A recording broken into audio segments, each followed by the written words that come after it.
د کابل موسهي ولسوالۍ کې د درې پایې ترانسفرمرونو په پرانیستلو سره 200 پیرودونکي د برېښنا څخه برخمن شول.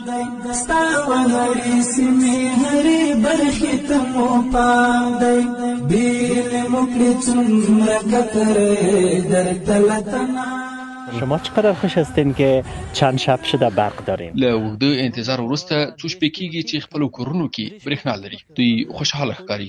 د افغانستان برېښنا شرکت د مسؤلینو او تخنیکي کارکوونکو د هڅو ستاینه کوي. او 3 شپې کېږي چې زموږ برق توزیع شوی د موسهي ولسوالۍ ته ډېر خوشحاله یو. دا سهولتونه دي د برېښنا شرکت له خوا نه چې د موسهي ولسوالۍ لپاره وضع کړي دي. موږ د برېښنا شرکت له ټولو نمایندګانو نه ټولو رهبرۍ نه موږ ډېر خوشحاله یو. موږ الحمدلله ډېر خوشحاله چې موسهي ته برق راغی. لو دغه ترانسفورمر پر دغه د کلی پر خوز برق مثلا و الحمدلله یک سه دانه برج نو افتتاح شده مسد از این مستفید شدیم از نعمت خداوند.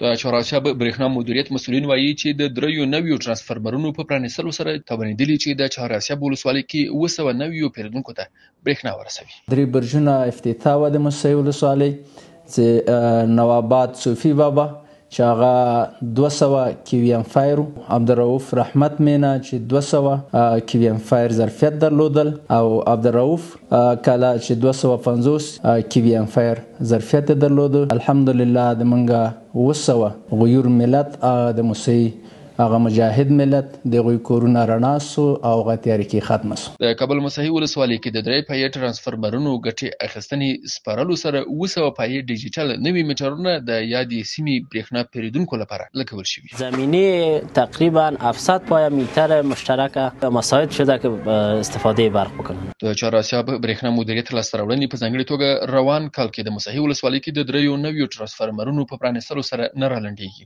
شاوخوا 100 کې د میټر بکسونو رنګول او بسته کول، د نږدې 90 سلنه سویچ بورډونو او 40 پایې ترانسفرمرونو اصلاح کول د دې مدیریت له نورو لاسته راوړنو څخه دي.